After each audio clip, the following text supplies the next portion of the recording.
screams in the night. Indian legends. Miles of footprints. Sightings. What are these elusive hominids that stalk the wilderness?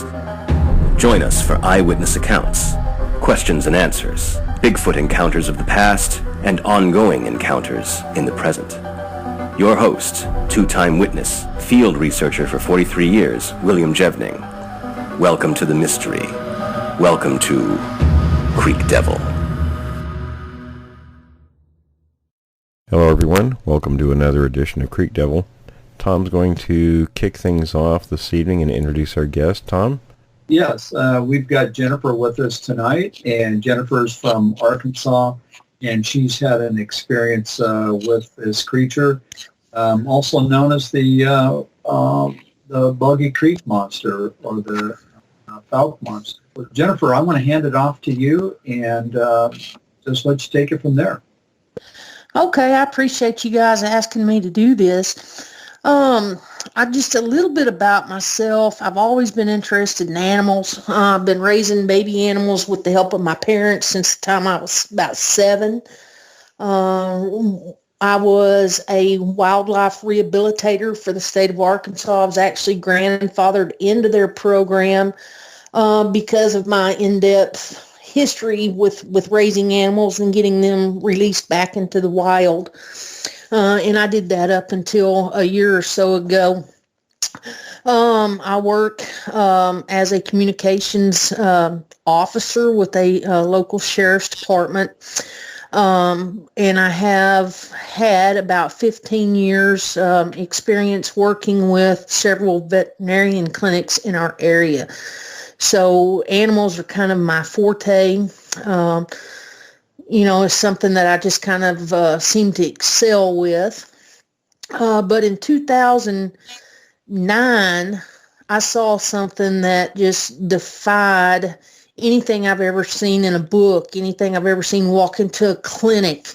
It was just phenomenal. And it's been something that has... I hate to use the word disturbed, but bothered me even to this day because I can't define what it was going back, in my history, what kind of animal this could have been, what kind of whatever it was, and then there's parts of me that want to go back and say, I wished I'd never seen this because now my curiosity is there, what was this thing? But I started, kind of spending time reading a little bit and talking to different people. And I realized that I'm not the only one that has seen or had an encounter with anything like this.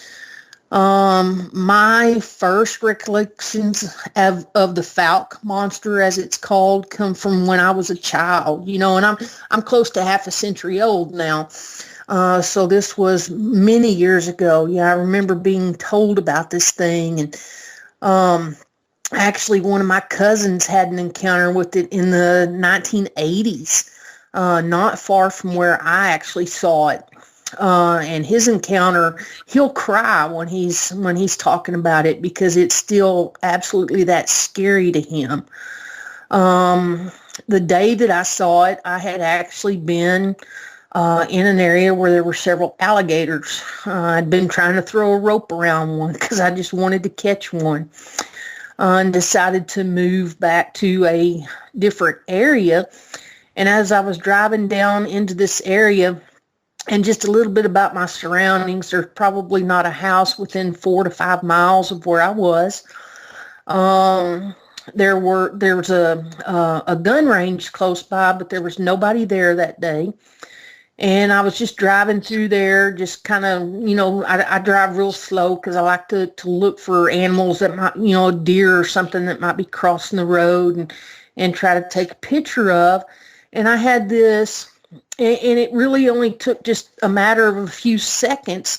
This thing that was probably 8 foot tall ran out in front of me. And I remember it come out of the woods with a step, crossed the road with 2 steps, and then was across and into the woods with that 4th step. And I just sat there shaking my head, just wondering what in the world did I just see? Had somebody spiked my drink? Just all kinds of things going through my head. And had sat there probably anywhere 15, 20 seconds or so. And then I heard this gosh awful scream. That's something I'll never get out of my mind. And that's when I did a little 3-point turn in the road, and I got back to my house that I was living in at the time with my cousins, and didn't go back to that area for quite some time. And I still hesitate to go into that area now unless I have somebody with me. And as I was telling Tom yesterday when we spoke, whatever I saw, I know it was a juvenile.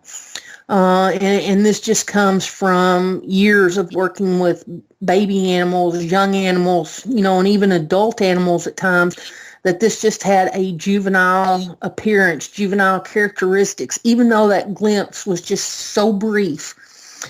I don't know, what it was that screamed. Was it this animal? Was it his mother? Was it a father or older sibling? I don't know.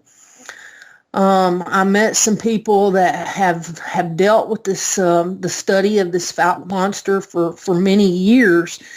And they, people have been seeing this thing for as early as, some of the old Indian records. The Indian records even have different drawings on bluffs and things of this tall, bipedal, long-haired, blackish brown animal that is just, for all else, it's just a Bigfoot, and that's the only thing that can describe, what I've seen, even though there's still a lot of questions out there. So that was, that's kind of my experience with it. It was, like I said, it was short-lived. It's something that I really don't want to ever see again, although I would at some point like for my questions about what it is to be answered, and I don't know that those will come in my lifetime. They may. I hope with this research and stuff that scientists somewhere can get a hold of this and say, hey, this is what we've got, and it can be added to our science books and our wildlife photography books and all of that kind of stuff. So. Yeah, now just out of curiosity, have you been back to that area recently, or? I did not get to go this year. I did go last year. Again, when I go in that area, I make sure I have somebody with me. My windows are usually rolled up, and I usually travel through that area pretty quick. It's not something that I just dilly-dally around with, because like I said, I really don't want to see it again. Of course. And hey, when you talked to the sheriff's department, because you said that you knew some people there, whatever, what was their reaction? Did they believe you, or did they kind of have a skeptical reaction? It kind of depends on who you talk to, especially in Arkansas. What I have come to find over the last several years is that there are many people who have seen something or have family members or close friends that have seen something. So there's actually a lot of people around that aren't that skeptical. Right. And my encounter happened in 2009. So, I mean, that was 10 years ago in June. It was a long time ago, but yet that memory still flashes in my mind. I've talked to people that have actually said, we've got pictures of them on game cameras, but they are afraid to come forth, because they're afraid of the publicity and maybe the negative publicity, and hey, we just want to leave these things alone, and if they're leaving us alone, let's leave them alone, and we don't want people laughing at us, we don't want people calling us crazy and things like that, and so they tend to want to stay quiet about it. Hey, Jennifer, Can you, you don't have to imitate it, but can you give like a kind of a description of what the scream was like when you heard it? Oh my gosh, it was something between a scream and just a holler. It lasted maybe a second and a half maybe. It was kind of deep seated, but it was still had a little bit of a squeal to it. And I don't know if that makes a whole lot of sense. I can't imitate it, but I'll never get that sound out of my head. Yeah, I've actually heard that same sound recently, this summer. When I was out camping. So I think and the more I think back about it, I had been going to this area, and I would be known to get up and leave, early before it got good in daylight, and to be sitting out in this area waiting for the alligators to start moving around, and would hear huge splashes in the water's edge. And think, well, maybe that's a beaver or something like that, but there's no activity of beavers in this area that I was. You don't see the trees that have been chewed on or anything like that.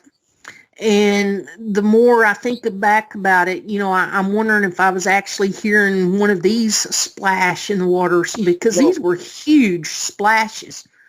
That's a great point, because I live in Florida, and there have been things that I've read about them maybe eating alligators even. I know it sounds ridiculous because we think of them eating deer and so forth, but it would not, shock me if they were to eat things in the water as well. Obviously fish, but I mean other things as well. Uh-huh. Yeah. And there was, other than the alligators that we would see in this area, every now and then driving into the area, you might see a deer, but there was, and I would see raccoons occasionally, but other than that, there was no wildlife to be seen in this area. You would have to actually drive, a mile or so to maybe start seeing an occasional deer or a hog or something like that. But there was just no other places in Arkansas. You're just overrun with wild animals, and there was literally kind of a sparse population of wild animals in this area. Yeah. That was my next question, is that for those of us that have never been to Arkansas, can you describe the area, the landscape, and the area that you were in when you maybe saw this? Okay, part of it was a national timber company land that actually leased out land where they grow the pine trees and things like that. In order to harvest them. They would lease out part of this land to hunting clubs. The area I was in was along a slough. There was a road that had a pretty good sized lake on one side, had some backwater off in the other, and it would run down into a boat dock into a major river in the area. Okay. So you had water, you had lowland swampy areas and woods. Just kind of like you would see in a Florida swamp. So, down in southern Arkansas, it's very swampy. So that's kind of the area. Right. But, I've also got friends that have seen them or seen things that they can't identify in the central to northern mountainous regions of Arkansas as well. Yeah. Hey, Jennifer, you mentioned hogs, so I'm assuming there's probably feral hogs or wild hogs in Arkansas and in your area. Oh, yes, we're overrun with feral hogs. In fact, in 2016, I ran into a forestry officer that had been on land early one morning and was shooting feral hogs. Now, of course, in Arkansas, a hog is the only thing that a person can shoot and actually leave it. Some states it's called wanton waste, and you're not allowed to leave things. But in Arkansas, you're allowed to kill hogs and just go off and leave them. But he was actually dragging the hogs out to the road and was going to haul them off. Now, I never thought to ask him where he was going to haul them to, but he was putting them in his truck and was going to haul them off. And he had shot 5. He had already drug 4 out to the road, and he estimated that each hog weighed somewhere around 150 pounds apiece. Wow. He walked back off into the woods to get the 5th hog. And like I said, he just had these laid on the road, and he was in an area where there was a locked gate behind him. There was no way for other vehicles to be in that area. And was gone, just over the span of about 15 or 20 minutes, and he returned, and something had taken off with 2 of the hogs. He said there was blood spots leading into the woods that led him to become alarmed, because he said it was like something had picked one up under each arm and had walked off into the woods. The blood spots were parallel with each other, about 3 feet apart, and like I said, just went off into the woods. That led him to scratch his head and, like I said, be alarmed. And then just a little bit later on that morning, he said he actually saw something crouched behind a tree watching him. And he said it watched him for some time, and he got nervous enough at that point that he left. And like I said, this is a federal officer that has admitted to somebody that, hey, I've seen something that scared the crap out of me. That I really think was a Bigfoot, and I think was responsible for carrying these hogs, literally 300 pounds of hogs, just carrying them off like they were nothing. Hey, well, let me ask you, what was their reaction when they heard that? Did they think that he was just making it up, or did they think that he was actually telling the truth, or were they just kind of... Well, this was a one-on-one conversation with him. So there wasn't anybody else there. To this day, I don't know that he's told a lot of other people that. He told me because we had been talking about it. That was my real reason for the trip down to southern Arkansas that week that I ran into him, was to actually talk to some other people about this Fouke Monster. And he volunteered this information. And like I said, this happened in 2016. So there are still people that are seeing it and having encounters with it, down in this area. Yeah. Well, one of the things that I was wondering too, because, the Fouke Monster was in 1972, I think. And of course, now today it's 2019. So do you think that that this creature has merged with others and now has new offspring that could be there? Like I said, the one that I saw was definitely a juvenile. And I would, take an oath that it was not an adult just based on its appearance. So, right. There has to be babies coming along at some point, unless these things live to be 300 or 400 years old, because like I said, we have Native American drawings and things that depict these animals. So, and you go back to Native American thoughts and things like that. They didn't just draw things out of their imagination like we do. They drew things that they encountered on a day-to-day, or, they actually encountered. They didn't just make stuff up. Yeah, and I'm really interested, too, in the alligator thing about how they might actually hunt them, too, because we've heard that before, but it is kind of really interesting, I think. Yeah. Jennifer, because based on your experience, and we talked about this a little bit yesterday as well, you felt that it was a juvenile. Can you kind of describe why? Was it facial features? What was it about this thing that made you think juvenile? Tom, I don't know that I can honestly answer that. And I know that's probably not the answer that you're looking for, other than I have just dealt with baby animals. I bottle raise animals, and things. Animals just have a different look about them when they're young than they do when they're mature. Even people do. Things just change. You can look at a puppy or a dog, and usually tell if it's under a year old just based on its appearance. My appearance, my viewing of this thing was just a few seconds, but this thing did not have, what you would think of as an adult. It just looked like a juvenile.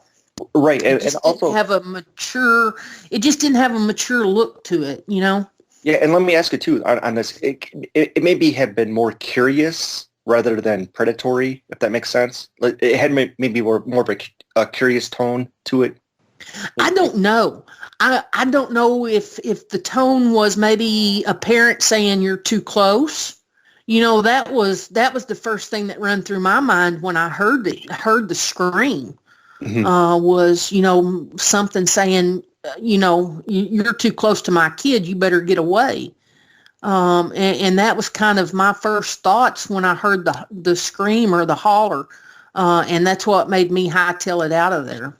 And we talked about all that yesterday. You thought that this thing was, and again, I appreciate your your perspective on why you thought it was a juvenile, because like you said, you've got years and years of experience. I mean, this is what you've done for your livelihood for a lifetime, is work with animals. So, definitely lean towards your judgment on that.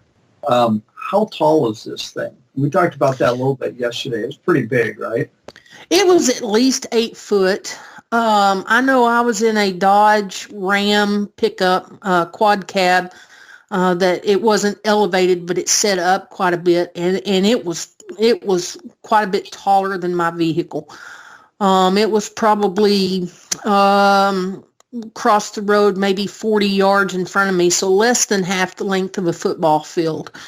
So it was relatively close, and yet I could tell it was, it had to have been between 7 and 8 foot tall. And then when I went back into that area with someone that has been studying this Fouke Monster for years, and I parked, where I saw it, and showed him how tall it was on the tree, and the tape measurement come to just, a couple of inches under 8 foot. So, I felt pretty good with judging how tall this thing was. Hey, Jennifer. Yeah, hey, Jennifer, have you been to any other places where you have come across these creatures at all, or you can heard any stories? I have not, but like I said, over, the last couple of years, and especially, an increase in that since 2016, have talked to people even around the area where I live now that dealt with these things, 30 and 40 years ago. I've got a friend that said there was actually a family of them that lived behind her house, and they had been watching her brother and sisters play marbles out in their backyard. And one night a marble come whizzing through the kitchen window, and so Dad, being curious as to what's going on, goes over to the window and looks out, and there's 2 of them actually in the kids' marble pit trying to figure out what they were doing with the marbles, and becoming agitated because they couldn't make the marbles move, so they would just pick up the marbles and throw them at the house, and wound up sending several through the kitchen window. And these people moved out of the house the week that week. They were that petrified about what was going on. Wow. Have you spoken with those people since then? That's pretty interesting. I have not. I did try to call last night, maybe to see if I could get them to talk, with you as well. I have not gotten a return phone call from them. So, you deal with that with a lot of people. And again, I kept quiet from 2009 to almost 2015. My close family and a few of my close friends knew what I had seen, but I really didn't actively talk about it because there is a stigma of, you're just making things up, or you're not right in the head, and different things like that. So a lot of people feel like it's just easier to keep quiet until you actually deal with somebody that has dealt with them, and then people are a little bit more willing to talk. Right. Well, hey Jennifer, what was your opinion about these creatures before this whole thing happened? I mean, growing up, did you really like in your Before 2009, I would have argued with the stop sign. I would have argued with the concrete wall. There is nothing out there. Since then, yeah, there's something out there. I can't tell you for sure. As far as, somebody saying this was a bear, that was running upright, and we've seen videos of bear moving around upright. They wouldn't have had legs this long. This thing covered, a 20-foot span with 4 steps. Let's see a grown man running cover 20 feet with 4 steps. It just don't happen. Right. And a bear, they're not going to cover that much ground. They're going to cover maybe 2 to 3 feet with each step, even if they're moving around on their back legs. They're not going to run. They're not going to look, almost like a human that's running. And the day that I saw this thing, I was telling Tom last night, the heat index that day was nearly 105. It was hot. It wasn't anybody dressed up. There's no houses out there. There wasn't any way of knowing, I could be dressed up all day and maybe a car will come by, because there's just, that particular day, I was the first vehicle that had gone down that road, and you could tell because of mud and being out in the woods, there was no fresh tracks through that mud. So, you don't just stay dressed up all day hoping somebody will come by to scare you. That's not what it was. And it was obvious, to me that somebody wasn't just dressed up wanting to play a prank on somebody, because you never, you might go all day and nobody go down this road. Exactly. Did you ever hear anything from your neighbors about anything in your area? I mean, I don't know how close you were with your neighbors or anything, but did you ever hear anything about that area at all? No, I live in the city now. I don't live out in the country. And the neighbors we have, the town that I grew up in, I really haven't talked to anybody from that town that has seen anything. All of this is coming from people that live in different areas than I do. Okay. Other than this one that I actually met her through the vet clinic that had the dealings with the ones that threw the marbles. Okay. And Jennifer, I'm going to back up for a moment. And we talked about this yesterday, and that is, even if it was just, playing devil's advocate here, even if it was somebody in a suit, nobody in a suit is going to give you that sense of dread and terror of seeing a real creature, and especially somebody with your background working with animals. Right. It was right. Not, yeah. Well, and Tom, we can just, we can go back to what I said before. The heat index is nearly 105. This road, there's some days on this road that I was on that nobody would go down. There's no houses down there. It doesn't go to anywhere except a slough, a grown-up slough. So there would be, like I said, sometimes days where there was no vehicular traffic down this road whatsoever. So you don't just go out there and dress up in a costume and run around in the woods with 105 degrees hoping somebody will come by. That just, the probabilities of that are, to me, greater than the probabilities of actually seeing what I saw. Yeah, well put. If that makes sense. Yeah, that's very well put. And also you had the scream right after that. So that wasn't the creature screaming. You actually thought that was its parent or some other creature. I really did. I really did. And like I said, we can drive down the road now, and I can hear birds, and I can hear different animals, and I can tell my friends just sometimes marvel at my ability to hear things. But I can go, you just hear that deer snort at us when we drove by, and we'll back up and start looking, and we'll see the deer standing right there in the woods. So I know what animals sound like, and this is nothing like I've ever heard before. I've had the privilege of hearing a mountain lion scream. I've heard bobcats scream. I've heard bears make their noises, and this is something that I have never heard before, even in a zoo. So wait, are you saying that maybe this was the scream of a deer being attacked by one of these things? No, no, no, no, no, no, no, no, no, no, no. Oh, okay. I really feel like this was this animal or its parent hollering. Oh, okay. I really do. Like maybe try to get attention to its other members, basically. Either that or it was a warning to me to get out of the area. Oh, okay. Yeah. And I really, that was my gut feeling the day that I heard it. That's still, what I feel like. I still feel like it was a warning for me to get lost. Yeah. Now, what time of the day was this? Was it at night or morning? No, this was probably 2 or 3 o'clock in the afternoon. Oh, okay. Interesting. Hey, Jennifer, what color was this thing? It was such a dark brown that some people might call it black. I would call it a blackish brown. It was darker than dirty brown. So just almost black, but with still some brownish features to it. Okay. Hey, Will, can I ask you, does that kind of sounds like what the right coloration for a juvenile, isn't it? Yeah, typically they're very dark black, and then they can lighten up as they get older. But oftentimes, now the two that I saw when I was 16 were the color she's describing. Oh, okay. Yeah. Interesting.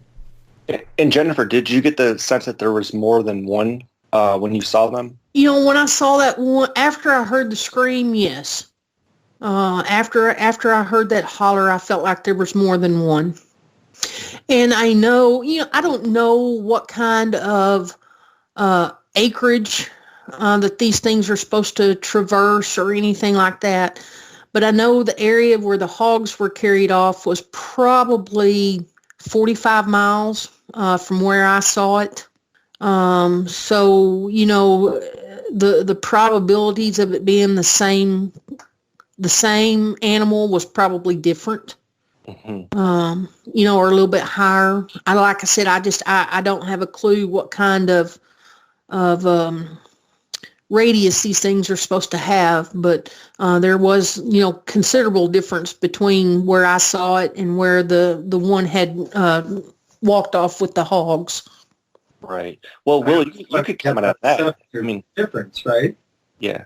It was about a 7 years difference. You saw yours, and it was 2009? 9, yes, uh-huh. Yeah. And Will, you could talk about the range. I mean, how long of a range they have. Well, now they're going to be a little bit different in that part of the country because we have a slightly different variation there than what's out here on the West Coast. So it really depends on, food sources and things like that. I did want to mention, though, carrying off 2 hogs of that size, there's a parallel story. It just immediately came to mind. A gentleman in Georgia I interviewed a few years back told me about a very similar situation that happened there. It actually wasn't in Georgia. It happened in North Carolina, I believe. But this creature had been terrorizing local livestock, killing quite a few, actually, for whatever reason. And there was one time there were 2 hogs, and I want to say they were 150, 200 pounds each, and the exact same kind of situation. They were gone. They found the footprints of this creature, and it looked like they had just been picked up one under each arm, and it stepped over a fence and walked away with them. Wow. I mean, heavy animals. Yeah, Big, so it big sounds creature. Yeah. So it's not without precedent then. Yes, absolutely. I've heard this, well, that time, and there's probably a couple other times very similar kinds of things have happened. Well, we've got our own researcher, Will, that had a similar situation with an elk. He saw an elk get killed and turned around, and by the time he went back, and he said it was just a matter of a few minutes, something had picked it up and carried it off in the woods. Yeah. I mean, you could easily imagine that. Yeah, so pretty interesting. And did I guess, so I'm a little bit curious, did the wildlife officer mention if because he saw the blood trail going off in the woods or off in some direction, did he follow it for a little bit, or was the creature watching him at that same time? He followed it back to where it started into the woods from the road. And our discussion, I believe that he just kind of shook his head and looked at that, for some time, and then just left because it was enough that it kind of made him nervous. Sure. And when did he see he saw a creature crouching? He did. It was a little bit later that day. It was just a few hours later, close to the same area, within a mile or two of where he was at when the hogs disappeared. So just a couple hours later when he saw it crouching, and that's when he left that area for the day. He didn't return. Okay. Yeah. Hey, Will, quick question for Will. Do you think these things have the ability to recognize a vehicle and maybe kind of just like, not necessarily have it out for you, but keep an eye on that one specific vehicle if it recognizes it? Well, if it's hanging around the area, certainly. I mean, just like, people. And we see other primates are the same way. They can recognize specific people and objects and so forth. Well, and you see that with just about any kind of wildlife. Even the alligators. I had gotten to where I was going to this area just about every day, and the alligators would actually stay where I could see them. And a different vehicle would come by and they would submerge and not come back up for some time. We see that over and over in our park systems and our wildlife refuges that see numerous vehicles and cars when you're going to one area on a repetitive basis, and not necessarily day to day, but at least once a week or so. These animals become accustomed to that. They come accustomed to your vehicle, and they're not as apt to run as if somebody comes through with another vehicle. They take off because they don't recognize it. I can tell you a story. The dog that I grew up with, my collie. Willie? When I was stationed at Fort Lewis, I would drive out to my parents' house pretty often, and my mom always told me she always knew when I was coming because the dog would start barking when he heard my pickup 2 or 3 miles away. He knew the sound of my vehicle. Yeah. That's amazing. But hey, Jennifer, like right now where you're at, are you still kind of a little bit scared of these creatures that they might come out, or are you more? Do you think that you're more equipped to deal with them if and more, I guess, intelligent in terms of kind of shielding them away, basically? I'm not scared of them. I wouldn't want to be on a dirt road out in the middle of nowhere like I was in 2009 and come across another one. Right. That situation, yes, I might be scared of them. Scared of them coming after me where I'm at? No, I'm not. I just, these things, and I know people have had scary situations with them, but I think their ultimate goal is to stay out of human eyesight, human contact. Exactly. I don't think they're going to just come after people or whatever. Now, if you're encroaching in their area, yeah, they might, but I don't think it's going to be a big publicity thing. It's going to be more of trying to keep their area calm and human free. Right. Yeah, my own opinion, and I think that Will and Tom would agree, is that they really don't want anything to do with humans. They want us out of there. But at the same time, it's inevitable that at some time as our population increases and their population increases, that there is going to be a sighting and there's going to be a body killed and there's going to be a clash and everything. But until then, there's still plenty of forest out there. So I think that they'll continue to avoid us, but we'll see, I guess. That was a question I had. Jennifer, was conflict between humans and these things. And obviously, I think it has happened. Have you heard of any stories in your area, or have you heard any stories at all, say, for example, in Arkansas or elsewhere, where there has been some sort of conflict or even attack by these creatures? This kind of goes back to that movie. I haven't seen the movie in its entirety. I've just seen bits and pieces of it, but my understanding was there was some elements in there where it did have there was some conflict. Hey, Tom, by the way, I'll give you a link to that. I actually have it. Okay. Okay. Oh, okay, great. So I'll send you that. You know, I've not seen the movie either. You know, I don't know. I don't discount. I don't. You know, after seeing what I saw, I don't discount what people say. I'm not as quick to do that as I was prior to 2009. You know, and evidently these people have been petrified of this. You know, but hearing about people having conflicts with them now, no. I still hear from time to time of people that have seen something, catch something on a game cam or something like that, but just personal, you know, human versus Bigfoot conflicts, I've not heard of any. Not you know, since that movie. And like I said, I've never seen the movie. I've just seen, you know, a couple of clips here and there of it, like you, Tom, but you know, I've not heard of any that have just, you know, have said, you know, that it's been after them or anything like that. And, you know, in that original one, there really wasn't much of that anyway.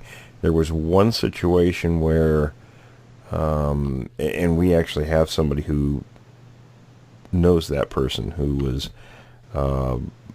sort of mauled by one of them, or by the creature that in that particular area at the time.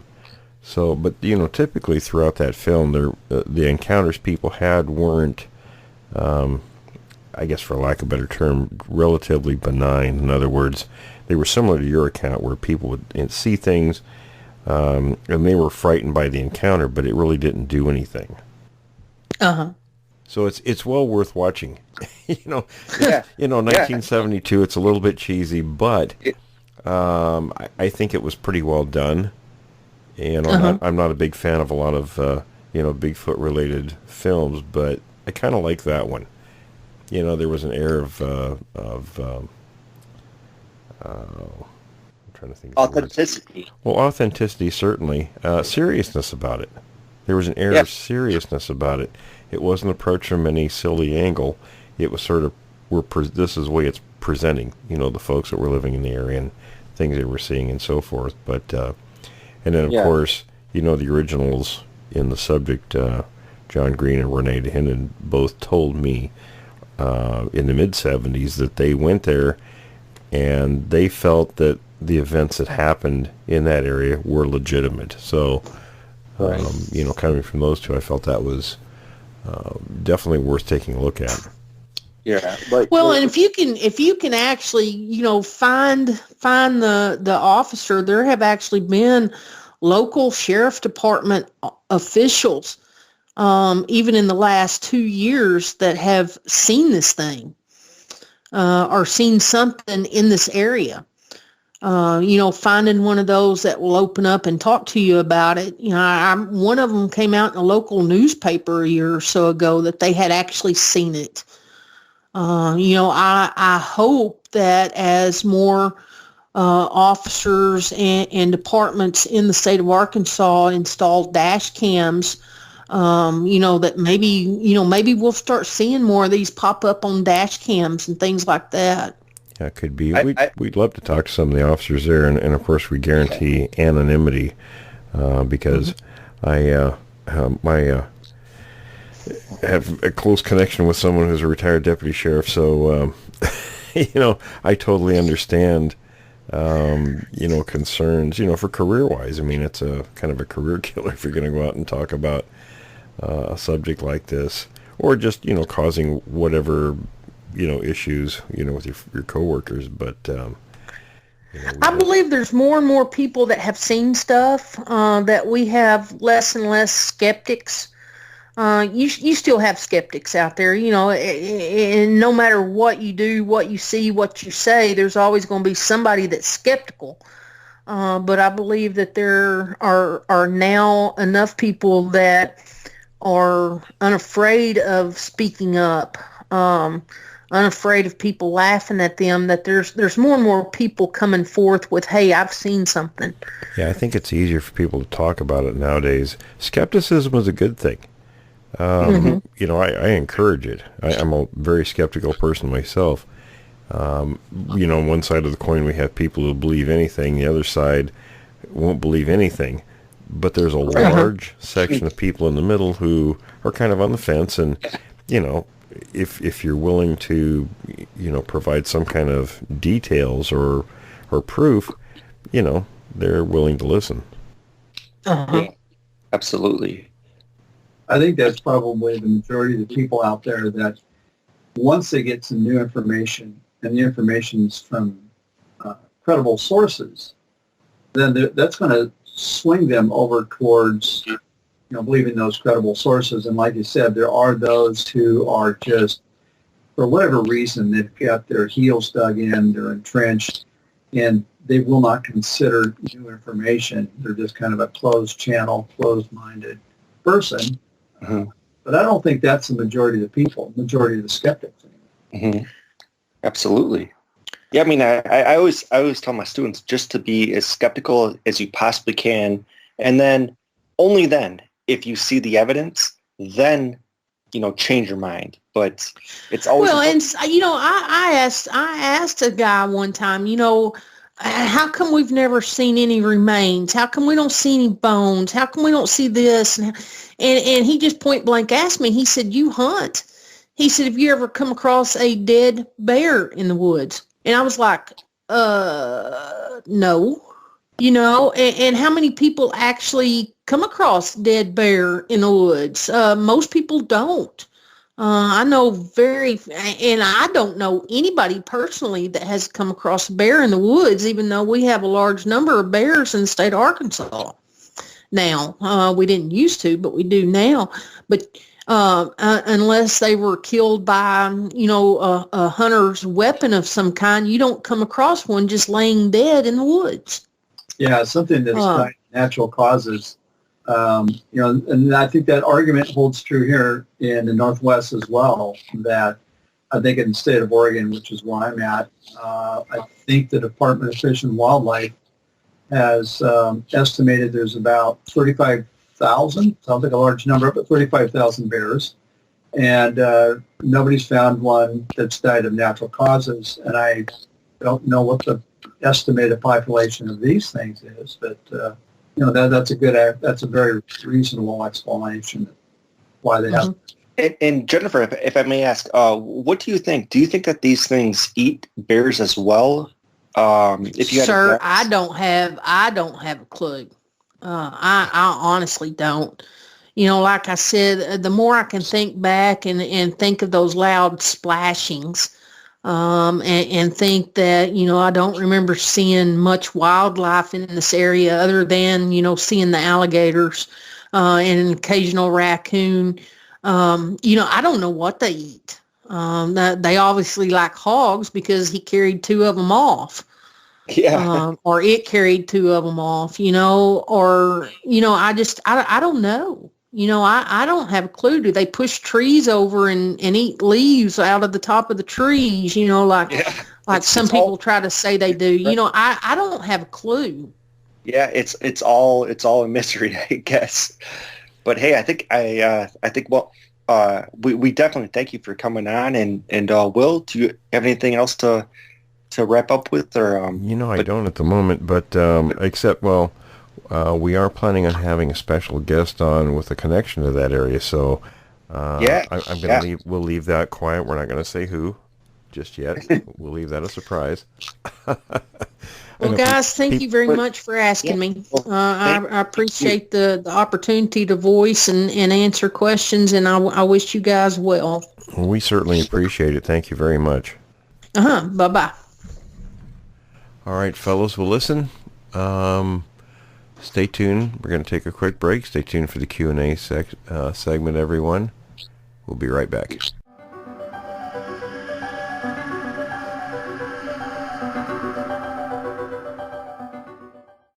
We're going to let you take the microphone and tell us. We had a little glitch here with the system, so I apologize that you're going to tell us again, but it was very interesting, so I don't mind hearing it again. Okay, thanks. So hi, Will. Hi, everybody. So my first experience with Bigfoot, and I didn't know that was what it was until later, was back in 1991 during the Persian Gulf War. I was living in an apartment complex by myself and close to the 1604 and 151 Marbach area. I was woken up by a sound of a siren, and it was one of those air raid sirens. It was extremely loud, loud enough that it woke me up out of deep sleep. So being as I was close to Lackland Air Force Base, I thought maybe they were doing some exercises out there. So many of the residents were stationed there, and so the next day I asked a few of the neighbors, hey, is anything going on at Lackland? Are they doing any kind of exercises? And they said no. And I said, well, I heard like an air raid, like a siren last night, and they said they didn't hear it, which I thought was incredible because it was very loud. So I met my husband, we got married, we moved to California, and then when he retired from the Air Force, we came back. And at some point, we decided to move. So in 2012, we bought some property out here in Bexar County, South Bexar County. And everything was fine. I hadn't noticed anything. I hadn't seen anything. And Victor was the last thing on my mind. So 2018 is when things started happening. So our property backs up to a ranch. And since we're out in the country, we have a lot of wildlife out here. So one night, my husband wasn't home. He was at work. It was about 12:30, 1 o'clock in the morning. My dog started barking. So I opened the door, back door, and way in the back, I heard a deep guttural sound. It sounded like a lion, but it was just a very long growl. And I got really scared, and I sent my neighbor a text, and I said, hey, are you home?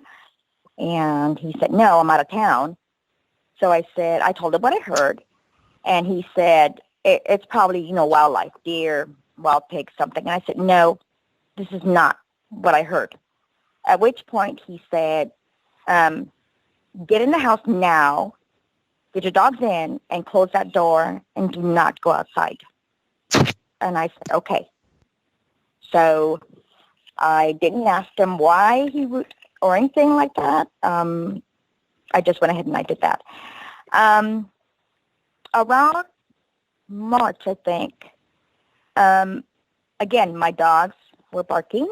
So I opened the back door, and my husband was not home because he worked out of town. So he was gone for like 4 days on, 4 days off. And I heard what sounded like a woman being torn apart. And it was loud. It was extremely loud. And I got scared. And I thought, well, surely I'm going to hear the sheriff or the ambulance, somebody. But I never heard anything. So I got in my car, and I drove down this dirt road, and I was about a quarter of a mile down, and something told me, you need to turn around and go back home now. So I did. And I never heard that sound again. It was just that one time. So then, let's see, in November of last year, one of the neighbors posted something on Nextdoor. And I don't know how we got into the topic of Bigfoot, but I said, yeah, well, I know people think it's funny and don't believe, but, I think we've got Bigfoot out here. And then he proceeded to share an incident that happened to him and his wife. Both are military retired. He said that one night they were watching TV, they were watching a movie, and their dog started barking or growling and went towards the door. Once they opened the door, they got into position, and they got their pistols and got into position. Once they opened the door, the dogs retreated and would not go outside. So they went ahead and went outside, and that's when they smelled like old urine, wet dog, and dead animal stench. He said it was just so thick, it just hung like fog. And then I said, I really do think y'all have Bigfoot back there, because that's one of the, based on what I've heard on the podcast and all that, that's one of the smells. They don't always smell like that, but that's exactly what people have smelled before. And nobody else said anything on next door. Nobody made a comment, and I'm guessing it's because they don't, want to be laughed at. So that happened, and then let's see. Sometime in the spring, I don't remember what dates exactly, but sometime in the spring, I always back up my car, and I had a doctor's appointment, so I got up early, and I turned on my car. It was a sunny day, no fog, no mist, no rain, nothing. It was beautiful. I looked up, and in between my neighbor's house and his neighbor to the right, I saw a 6 to 7 foot being, entity, something. It was all black, and it came from behind the ranch straight through both houses, and it was fast. It almost looked cartoon-like. And I thought, oh, my God, what is that? And I pulled my car out, and I thought, well, surely they're going to come out the other end. I'm going to see them, because there's a street right there. And I didn't see anything. I don't know what that was, but it was tall, and it was black. And it happened so quickly. I never saw it again. And that was that one time. The other thing that happened was the summer of 2018, I was outside and pedaling around, and we have Caliche driveway. In between our vehicles, where we park them right there are 2 huge oak trees. We have oak trees all over, but these 2 are specifically on both sides of the driveway. I heard a gunshot, and I thought, well, that's strange. It's not hunting season. No one should be out here hunting. And I looked over to the north, and I saw what I thought was a bullet travel through the trees, hit the leaves, and then landed right about 1-2 feet from my where I was standing. And I thought it would be, a bullet casing, but it wasn't. It was a rock. And I thought, well, a slingshot doesn't make, the sound of a gunshot, 5 seconds later, another one. Again, I turned over to the north side of my property, and the same thing again. Straight through the leaves, down, and hit right at my feet. But it passed by my ear. It could have hit me, but it didn't. And it, again, it was another rock. And I don't know what it was, but it sounded like a gunshot. And that's all I can remember so far. Hey, let me ask you real quick about the dogs, because I know that you said that your dogs and then the neighbors' dogs. Have you ever seen that behavior in them before, where they just like you said, they just cowered away? No. And the neighbor that posted that comment on next door lives about 1 to 3 miles from me, but it's all country out here. Mm-hmm. So no, I've never seen my dogs retreat like that. Ever. This was the first time. And I don't leave my dogs outside at night at all. Mm-hmm. There are kids. So, yeah. And they hadn't either, because we did talk afterwards. But they would not go outside. Gary, I kind of had a similar question that Brian has, and that is your neighbor, the guy that him and his wife, they had their weapons drawn, refused to go outside. Did he ever comment that that was unusual behavior for the dogs? I was looking at because I took a snapshot of the conversation. He didn't say anything that alluded to that. I'm not sure. We didn't really get into any specifics. But apparently Bigfoot is a topic that they kind of, toss back and forth once in a while, I guess. All right. Sounds like he's comfortable discussing the topic. No, I was just curious. It's the business with the dog reported, frequently, and oftentimes people will say, my dog's never done that before. So I was just curious if he had made mention that it was unusual behavior for the dogs to not go outside, because usually if there's an intruder, dogs are going out to check it out. So just kind of. Oh yeah. And I'm going to touch base with him because I'd like to know if he will let me hang out out there and just kind of just see, what I can find out, and two, to kind of get into the details of what happened that night and if it's happened since, because we haven't talked to him since then. Yeah. Now, was this kind of recently, or is this a while ago? This was in 2019. I believe this was this year. Oh. Something else that I forgot to mention. Another neighbor had posted a video from, that Ring security system, that camera people put on their, the Ring.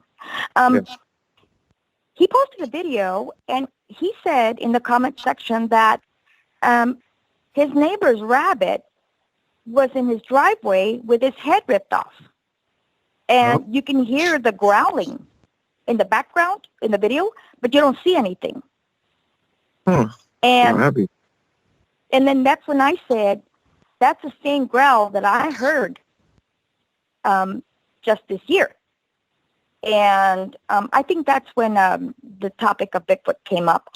But the head was ripped off, and then you can hear that deep guttural sound, but you don't see anything.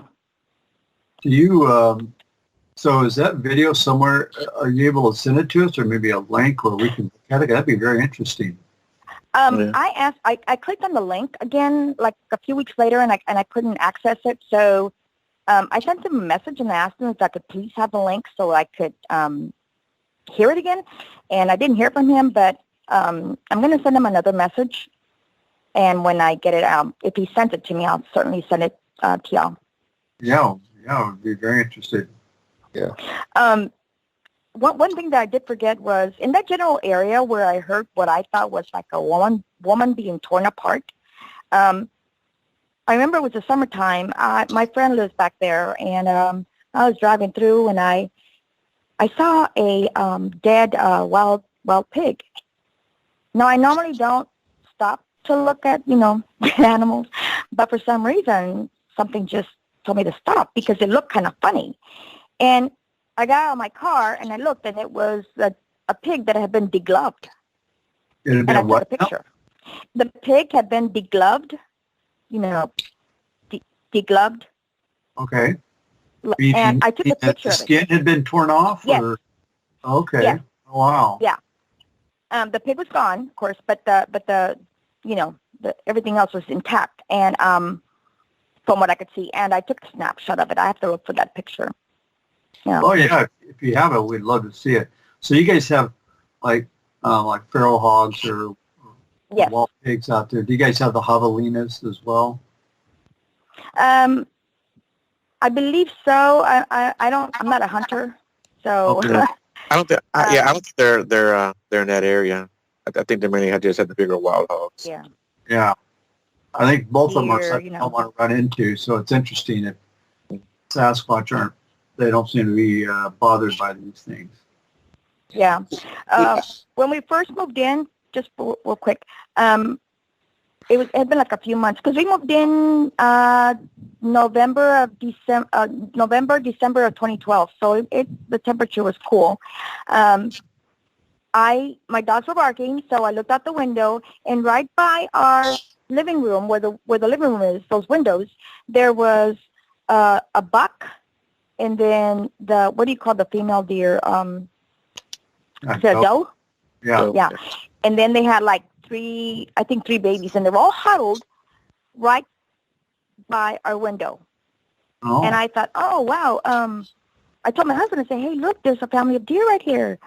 They must be cold or something. I didn't know, you know. And thinking back, they might have just been, you know, trying to keep safe from whatever was after them, because I thought it was kind of odd. Right. Right. So. Yeah, it is. It is kind of odd. Yeah, I was going to ask you, and you may have already told us, so I apologize.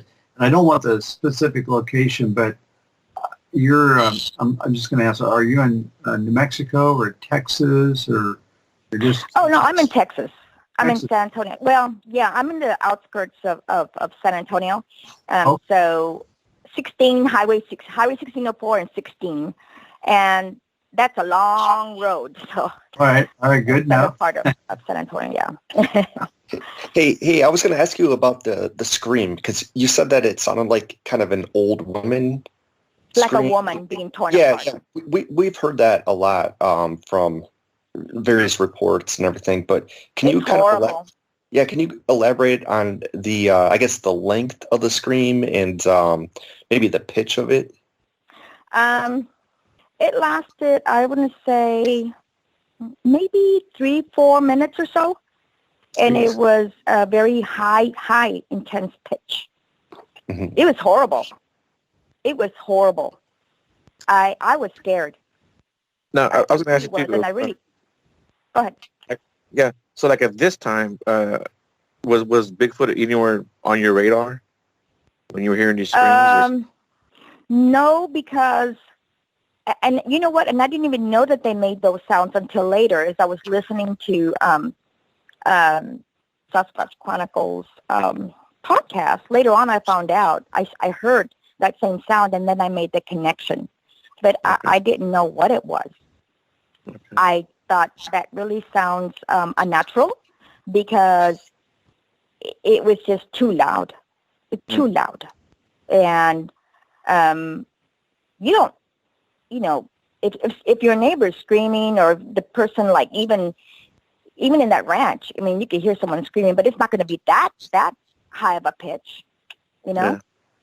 It was terrifying. Of course, that didn't stop me from going on. You know. So. And I was going to ask you about the siren that you said you heard. Mm-hmm. Have you ever? I know. Is that what woke you up? Yes. Okay. That's what woke me up. And how long did that go on, and how long did you hear that one? I heard it one time, but it sustained that, I guess what they call the Ohio howl. Is that what that is? Yeah, I think it's from Ohio. Yeah. It sustained that sound for about maybe 1-2 minutes. So it wasn't really a siren, but it sounded, that's what you thought initially, right? Yes, like an air raid siren. And like I said, as I've been listening to y'all's podcast, I heard it, and then that's when I made the connection. And it came from the same area where a homeless couple saw one back in 2009, I believe. They called 911 and reported a sighting there of a Bigfoot. But it came from that area. Yeah, I've heard that I heard. Yeah. I didn't know what it was, of course, when I heard it. Yeah. I thought it was just, you know. And your neighbors, you talk to them, and I wonder if they just kind of, subconsciously didn't pay any attention to it, or who knows, huh? I don't know. I mean, we had a lot of active duty living in the apartment complex. I don't know how they could not have heard it. Honestly, I don't. Because it woke me up. And all I can think of was it was, Sasquatch in that area. And, of course, when I heard the recording of the 911 couple calling in about a Bigfoot sighting, I kind of made the connection, because it's in that same general area that I heard the sound coming from in 91. Oh, interesting. Okay. Now you said that those rocks that were being thrown at you, and you heard a bullet, and then the rock being thrown, right? Is that how that? I heard what sounded like a gunshot, Right. and I thought that's strange because it's not hunting season. They shouldn't be out here shooting right now. Because that ranch behind us, they do dove hunting and then deer, and it wasn't hunting season. So I thought either somebody's out there shooting a gun, playing around or whatever. But when I looked to the north, I saw it traveling through the oak trees, hit all the leaves, and then landed about 1-2 feet from where I was standing, and it was a rock. It was not a bullet casing. Right. And how big Both times. So How big was you heard what sounded like a gunshot, Yes, and that's followed up immediately by this rock being thrown through the trees, right? right. So I heard it, and I looked, and that's when I saw it traveling through the oak trees, and then landed by my feet. And it repeated 2 times, correct? Yes, like 5 seconds Wow. between each one. Yeah, but and it passed by my ear, which I thought was so I don't know. It's ironic, I guess, because I didn't get hit, but it was close enough that I could have gotten hit. And I thought, oh my God, someone's shooting a gun out here. I could have gotten killed. And then when I looked, because I followed it as it passed by the trees and hit the leaves and all that, and it was a rock. now Both times. the sound that you heard, like the gunshot? Did the rock come from the same direction? Yes. Okay. Yeah, it was. I turned over and faced north because that's where it was coming from. Now I know Will has a recording of I guess I don't even want to call it a wood knock or a tree knock, and that sounded like a rifle shot, right, Will? Yeah, So I actually, don't know, that come from near Fort Lewis, Washington. And we talked to a gentleman recently who heard something almost identical. So it's not something that's uncommon. We've heard this 3-4 times, that very exactly the same kind of sound. With rocks? Well, we don't know. Okay. Excuse me. Okay. Whether it's rocks or... Yeah, it sounds... the witnesses said, who were on site that recorded it at the time, said that it sounded like a chunk of wood being slammed against a tree. But the sound is such a sharp crack. It sounds like a rifle when it fires. Yeah, that's what it sounded like. But it could very well be, a chunk of wood being slammed with such force against a tree that it would make a sound very similar to that. Got it. Yeah, it was pretty loud. And I only heard it that one time. How far away do you think it was from you? About a mile. Oh, that's a pretty good noise then. Yeah, it was pretty loud. Yeah. Yeah, anywhere from a quarter mile to a mile.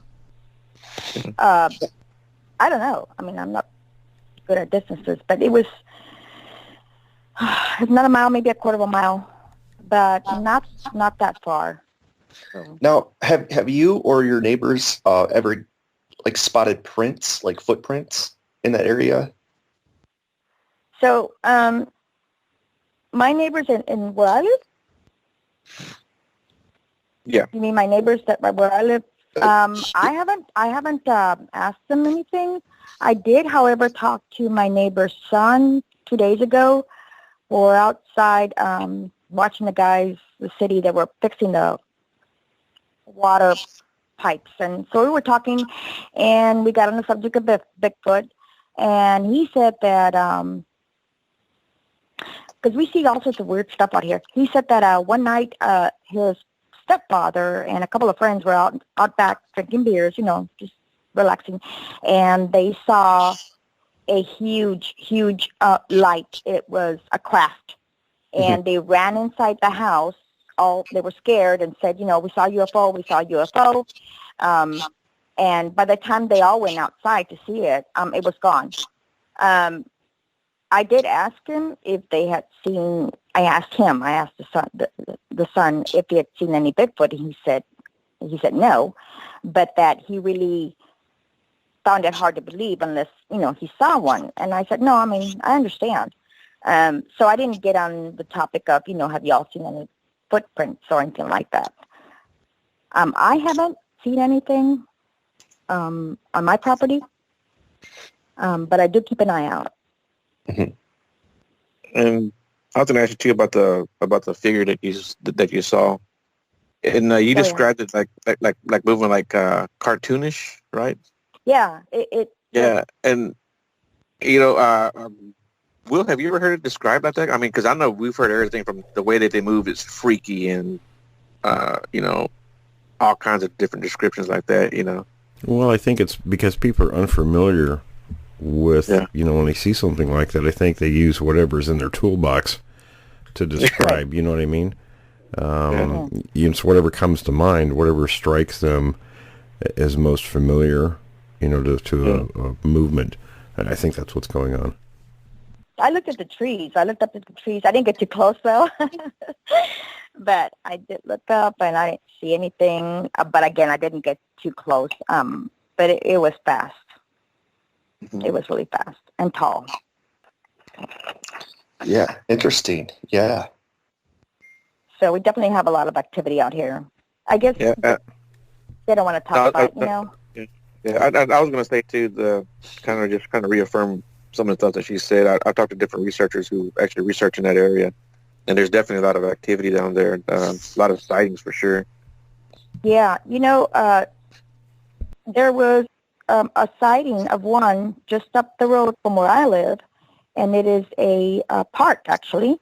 And because I was looking online for other areas in Texas, or specifically our area that, any Bigfoot sightings, and somebody saw one. And that park is about 5-6 miles from where I live. Oh, really? So, no, again, we don't want to have you have to identify exactly where you are. No. Are you on West Texas or East Texas or kind of in the middle or? So if you know where San Antonio is? Yeah. So I live in Bexar County, so it's south of San Antonio. Okay. Yeah. Yeah, because, I mean, obviously Texas is, and Will can comment on this as well, but Texas is definitely a big hot spot for these creatures, so. Yeah, I've heard quite a few stories on the podcast of people experiencing. Yeah. In fact, Joe's actually our representative there, so I mean, Joe would be better to elaborate on that. Yeah. Like I was saying, I keep in touch with quite a few of the researchers, and there's one guy in particular that researches South Texas. And I actually reached out to him shortly after I talked to Mary. He's like, "Oh yeah," he says, "There's been plenty of sightings in her area. Alone. He's got a bunch of cases that he's has from witnesses, and actually he has a lot of truck drivers that travel through there who have seen stuff." Hey, Joe. We have a lot of truck drivers out here. A lot. Yeah. Hey, Joe. Let me ask kind of a follow-up question to that. In that area, is there a lot of water sources, like ponds or swamps or things like that? Oh yeah. Mm-hmm. Yeah, there's a lot of rivers. There's definitely rivers that run through there. Creeks, other little tributaries. That run off these creeks and ponds. Yeah. Oh yeah. Yep. Yeah. People think There's of this area as people think of this area as like a dry area, but it's not. It's actually got quite a bit of water down there, and it's got a lot of cover. It actually has a lot of wildlife. Yeah. Right. Mm-hmm. Well, listen, everyone. Let's switch topics a little bit. Let's do a little Q&A. So, Mary and Joe, jump right in. Whatever questions we have from listeners or from you guys, we'll go down that path for a while. Okay. Okay. So, Will, one thing that I guess I could start. One thing that I wanted to know right off the bat, because I'm actually going back, and I'm going to show my students the Patterson film a little bit. But can you talk a little bit about the bobbing and moving of the head, which is prevalent in when you look at people in a costume, and you compare that to the Patterson film? Well, that's when you're talking about how humans walk and how the Sasquatch is reported walking. And when you look at the Patterson film, you can see that it's a slightly different mode of bipedal walking than what we use. And I remember from my anthropology courses many years ago, the professor talking about our form of bipedal locomotion. It's very unique actually, and he said we're not really. They don't think we're really fully developed for it because when we walk, we take a step, our knees lock, and we actually kind of. It's almost like pole vaulting over to the next step and so on. Yeah, exactly. And it's the reason we have a lot of, ankle and knee and hip problems is because of the way we walk. The way the Sasquatch walks is they never completely straighten their leg out. There's always a slight bend. And I know Bill Munns talked a little bit about that, but our forensic anthropologist, John, addressed some of that, and he said that it's a better way of walking than the way we do. So there's two clear differences between the way Sasquatch walks, the way we walk, and it's kind of a dead giveaway when you look at videos where someone has a purported Sasquatch walking and it's bouncing, like that. It's pretty much a fake when it's doing that. Right. Well, we got a question from a guy in Central Canada. And he wanted to know if there's a population of these things, or what do we know about this? He says, here in Saskatchewan, we have a ton of deer and moose, elk, and then the cereal crops, some wheat and that sort of thing. As a food source, and a lot of little lakes and whatnot for water. Do we have any information of these things? Reports of these things in, say, for example, Saskatchewan and Central Canada, in the Plains of Canada? As far as sightings go, yeah, they are.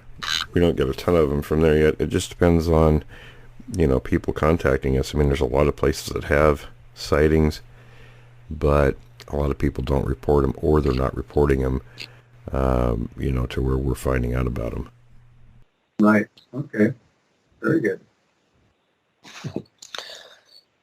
Hey, Will, I wanted to ask you a little bit about their hands, because obviously they're different than humans, and I know that you kind of you sent us an email not too long ago about the size of their hands, but also can you talk about not only their hands and how they might be different, but also their feet, because their feet are not like ours. They're used almost for grabbing, I think that you said. Right. Somewhat in certain circumstances, but let's talk about the hands first. At first glance, and I showed you guys photographs of a cast that I have, a hand cast. At first glance, it looks, when you compare it to gorilla and chimp hands, which I showed you guys, and I guess we can put those on the website at creekdabble.com for anybody listening. Now, Tom's working hard to update all that stuff, but because people ask about photos. So anyway, when you look at the Sasquatch hand, the first thing that strikes you is you think, well, it looks more human than ape. But then when you do some more looking, when you compare it to a human hand, you look at our hand, our fingers are fairly long and roughly the same length as the palm of our hands. When you look at ape hands, the palm is longer in proportion than the fingers are. When you look at the Sasquatch hand, the palm is longer than the fingers are. I think on the cast, the fingers are about 5 inches long. They're almost 2 inches wide. And the palm is a little over between 7 and 8 inches long. So, mechanically, I mean, it looks, the appearance is more human-ish looking, but the mechanics are more ape-like. So it's definitely something in between. The feet are definitely different. The pad is very soft. When they walk, they conform around objects in the soil, like we see in the Patterson photos, or not photos, the footprint cast. And I have a number of those in my collection. There are a couple of them that show very clearly where the foot has been placed into the soil, and the pad is conformed around objects in the soil. There's one in particular that has a big, kind of a trench-looking formation in the lower center part of the foot, and I know people have speculated about a number of things about that. Dehan and Green told me years ago, what that was after the cast was pulled from that impression, there was a tree branch that was buried just under the soil, under the sand there. So that's what made that impression, but the foot conformed very nicely around that. So, and then there's another print that looks like rocks or something was in the sand also, and the foot simply conformed around that. So if it was a wooden foot, it wouldn't conform like that. A human foot would not conform around an object like that, but the Sasquatch foot does. They're essentially flat-footed. The toes have been described in many cases when they're going up an incline as grabbing into the soil, or at least appearing to do that. Right. Yeah, So that's what. Yeah, so there's some definite structural and usage differences between their feet and ours. There's similarities in appearance, but there are some physical differences as well. Yeah, and that grab thing is kind of an adaptation because they need to, climb different heights and everything. So Yeah, I'm sure it is. yeah. I got a quick question. Yeah, go right ahead. What does have you ever had a cast of a baby Bigfoot? Yes. Matter of fact, I do. Of the foot? I do. It's only about 3 inches long. What size are they? 3 inches? The one I have is 3 Really? inches. The researcher who sent me the copy said that he found it on the backside of a lake near Mount Rainier, and it was only a very short distance from adult Sasquatch tracks. So the one thing it tells us, and it was in mud at the edge of a lake, so obviously not a human infant. It's actually a little too large to be an infant. And it was walking on its own. Did it have any? Did it have was it just a smooth surface? Did it have any kind of wrinkles on it when they did the cast or anything like that? Well, they're typical movement wrinkles. If you're talking dermal ridges and things like that. I don't think there were in that particular. You got to remember with mud and dirt, it's very unlikely you're going to see those kind of features. It has to be really good conditions. We've seen. I have pictures of dermal ridges on glass from hands, but in soil and stuff, I think it's going to be very difficult to find those kind of features. So the reason that I asked is because you just jogged my memory. I think I took a picture. I'd have to look for it. We have a trailer, We use it to load wood when we go to Home Depot or whatnot. And I don't remember what year this was when I took this picture, but I was walking outside. I was walking my dog, and one of my dogs, and I saw a footprint. What I thought was a child's footprint, except if the child was wearing tennis shoes or anything like that, it would have you would have seen it on the print. And there's nothing, but I do see a small print, what looks like to be a child, with no ridges or anything like that, but it was just one. And I looked in the little area there to see if I could see another print, but there's grass and all that, so if it was there, I couldn't see it. But I did see one by our trailer. Yeah, I've actually got quite a few photographs of juvenile footprints. Yeah, I'm looking at this picture now. And it was small. Very small. Yeah, on this impression, I mean, there's it's pretty much what you would expect in mud. I mean, there could be some impressions like that, but it's not really apparent. I mean, the problem. It's sandy out here, so yeah, it'd be really tough in the sand. One of the things you have to remember, with casting, especially when the plaster isn't completely hard, you pull a print out of the soil, and it takes a few hours for it to really harden well. If you're handling that stuff, you can leave your own fingerprints in it. Okay. Yeah. So, I mean, dermal ridges are interesting, and they should have them, but it's really difficult to tell sometimes. Now, Will, in the Patterson film, not the film, but I mean, in that area, they had infant tracks, right? Like they had castings of them, right? Well, I'll tell you what I was told, and this is from my late friend Bobby Short.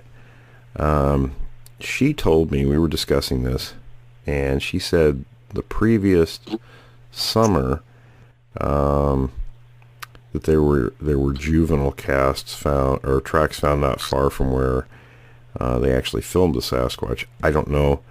I think she was basing that on a photograph that Roger Patterson took with some footprint castings, and there was a small one among those. Now, whether they were all from that particular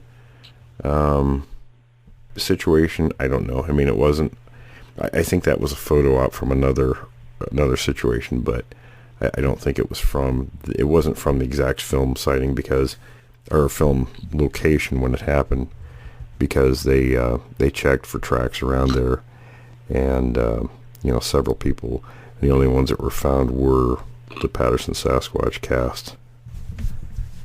Mm-hmm. Interesting. Yeah. Yeah, I wanted to tell Mary too that I found 5-inch tracks in the San Mr. Forest, and man, these were beautiful little prints too. And I let the idiot I was with talk me out of taking a picture.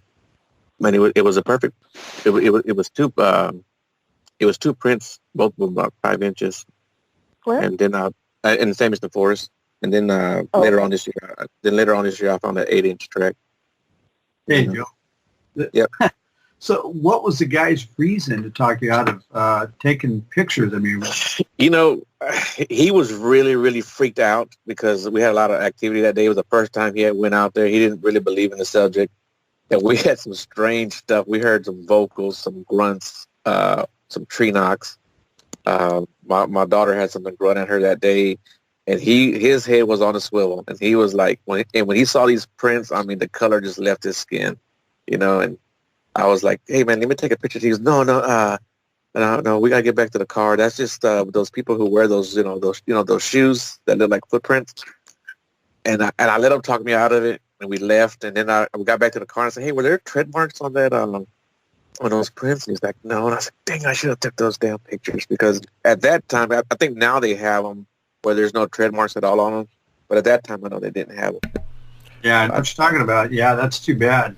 But then again, one of the key things to look for, if you see, I mean, the first thing you might think, well, you see these prints and it might be somebody wearing those shoes, but the dead giveaway is a couple things. The gait, the way the prints are lined up. If they're herringbone, that's a person walking. If they're too close, it's a person walking. You're talking about step and stride and all those kind of things. So there are things to compare that would be a clue whether they're Sasquatch or a human wearing these kind of shoes. Yeah, these are in 2 different creeks, and there was like one print in one creek and then one print in the other creek. So I don't know why there was only one print in each different creek. So but there wasn't another one nearby for sure, and they were both off trail. So who lets their kid walk off trail? In an area that's known for snakes. Yeah. Well, that goes back again to documentation. That's why documentation is so important, because you can take it back later, especially casting, and you can compare the details, from real to fake. Yeah.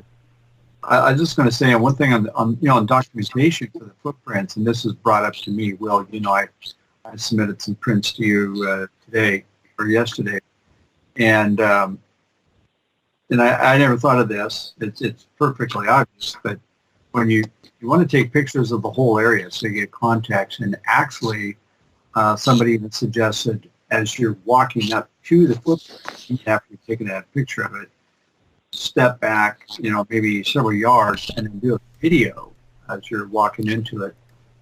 Well, and with those pictures, I would suggest looking at what your own feet are doing in that material, where the prints are made. Right. If your feet are doing something similar to what the prints are, in other words, in that picture, that's why I asked you about the pine needles that were laying on the ground, and there weren't any really inside the footprint. So that would make me a little suspect, but, looking at what you're doing with the ground, would be a clue as whether they'd be authentic or not. Mm-hmm. Yeah, and the prints, the last prints I got in the 8-inch prints, I was standing on the same soil, the same sandy, muddy soil that the prints were in. I didn't even make an impression in it. It's the surface impression, and that was it. Yeah, that's a great But I videotaped that sucker. I took pictures of it. I put a bottle down next to it. I made sure I got some, something to compare it to, some kind of reference. Yeah, and that's important to do that. Yeah. Hey, Will, this is a question, I guess, for all of you, for Joe and for Tom as well. In your research, when they look into windows, because we have all kinds of reports of them, looking into windows and so forth, how dangerous is that situation? In other words, like, how long will they wait before just cracking open the window or, busting open the door? Are they just mostly curious in your experience, or do they really have an agenda that they're going to attack you? Well, it really depends on their level of experience and what their disposition is. That you have to know those things before you can really determine what they're up to. But like with any other predator, they're gonna be curious. They're gonna look, and they're opportunistic, and they're gonna see what's available. Right. So they're probably not just looking into windows just out of curiosity, but they're probably seeing how vulnerable you are. They're not peeping Toms. There's a reason they're in places like that doing that kind of behavior. Yeah. And they may have been watching from a distance for a time before that. They're kind of casing the joint. In other words, it's not good stuff. Yeah, right. Oh, I'm sorry, Joe. I didn't mean to cut you off there. No, you're good. No, I was gonna say, like this guy that I'm talking to right now, he was telling me that he would hear the thing come up to his restroom window and sniff, and he said it sounded like a horse or a cow sniffing. Yeah, but there was no cattle. Yeah, there was no cattle in that area. So why was it sniffing? Or what was it trying to sniff? But he said he would hear it. Very, very loud sniffing or smelling. Yeah, that's a very bold move at that point. So they've been watching and kind of working up to that for some time to get to that level. So, real quick, since y'all mentioned the window, I'm just sitting here listening and thinking back, and I mentioned this to Joe, I think, and I just forgotten to say anything about it. But at any rate, when I was a kid, my parents are migrant workers. So every year we'd pack up and go to Idaho or California. And I remember there was two things that happened when I was a kid that I can remember. One of them was so they would go out. We'd get up really early and pack up, and then we would head off. Myself and my three siblings, we were too young to be out there working, so our parents would tell us, here's some books, you need to be reading or do math or science or something. And when we come back for lunch break, we'll ask you some reading comprehension questions, and we'll go over your math stuff. And that was what we were to do. And we were gophers. So while they were out working on the fields, out in the boonies, we were sitting in our truck. And I remember one time my sister waved at me and yelled at me that she needed some water. So I grabbed a gallon and I walked over and I gave her some water. And on the way back, when you're a kid, you're not really good at, determining the size and distance and all that, Everything looks big.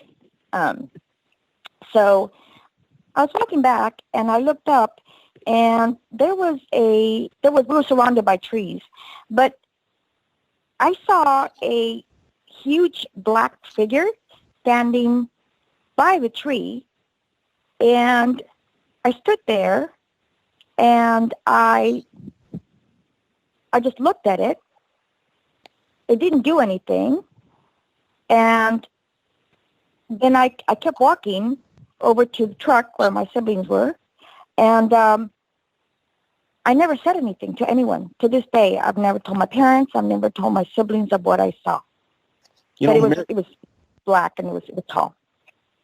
Mary, that's so interesting. Did your siblings ever say anything to you, like later on, about what they saw? No, I saw it. They didn't see it. Oh, okay. Did you ever tell them about? No, Oh, I've okay. never told anyone. Hey, I don't know why. I don't know why. You would think, because it was scary looking, but I never said anything. And that's so interesting too that it was like a jet black color, right? Mm-hmm. You said. Yeah. Yeah. And it was shade. It was shady. Mind you, this is the summertime, so Mm-hmm. but it was up against a tree, and it looked black to me, But I never said anything to anyone. I think I was about 8 years old. No, but that's common. Yeah. sorry, Brian. Go Yeah. ahead. No, I was gonna say, that is pretty common. How that's one of the things I love about this subject. When you start talking and people, all of a sudden you could jog a person's memory about, hold on, wait a second, that kind of happened to me, or I remember this. That's one of the things I love about this subject. Yeah. So, because I was thinking, back when I was a kid, the other thing that happened was, as migrant workers, we lived out in the boonies, of course, and my parents rented this old house. And I remember one night, one of my sisters told my parents that somebody was looking in the window. And, most parents don't want to scare their kids. So, I asked, what's going on? And they said, nothing, don't worry about it, you're fine. So I remember that night, one of my brothers slept in the room. And my sister slept in the living room with us, because we slept in the living room, and my sister brought her mattress out and slept on the floor there, and my brother spent the night. In fact, I think they slept in that room for about a week. And what they did was they put water right by the window on the outside, and to get some footprints. Now, I never saw the footprints, and they never discussed it with me. I don't know what it was, but they said someone was looking in the window. Was this the same area where you saw that black figure? You remember? I don't remember really, but it was in Idaho. We had traveled to Pocatello, Blackfoot, American Falls. Every year was a different city, but it was in Idaho. Okay. Well, is that an active area, Idaho? Actually, it is, very much so. Yeah, this was back in the late 60s, 70s, around there. And if you guys remember, we had Richard on some time ago from that area, very active spots there. Mm-hmm. But like I said, I didn't know what it was. And I didn't say anything. My siblings didn't see it. I was the only one that saw it, and I never said anything. Were you kind of to this day. Hey, Mary, were you a little bit kind of spooked at the time, or what were your thoughts when you saw this? I thought, that's odd. That's a really big person. That's a really big person, and what is it doing there? It scared me, You said it did scare you? Oh, yeah, it did, because it was huge. Yeah. It wasn't moving. It was just still, real still. Yeah, and at that time, you probably had never even seen anything like that. Like, you weren't even expecting stuff like that. Exactly. No, I was just, coming back, and I just happened to look up, and that's when I saw it. Yeah. And then at some point it took off. I don't know where it went, and I didn't say anything. Right. And I haven't really sat down with my brothers to ask them if they had experienced anything in all our years that we traveled up there to California and Idaho. I need to do that because, I was too young to remember anything except those 2 instances. Yeah, yeah. That would be an interesting conversation to have with your brothers, especially if it turns out that you guys would collaborate. It might be a good talk. Yeah, Oh, maybe they're doing the same thing, not saying anything after all these years. Right. Yeah. Exactly.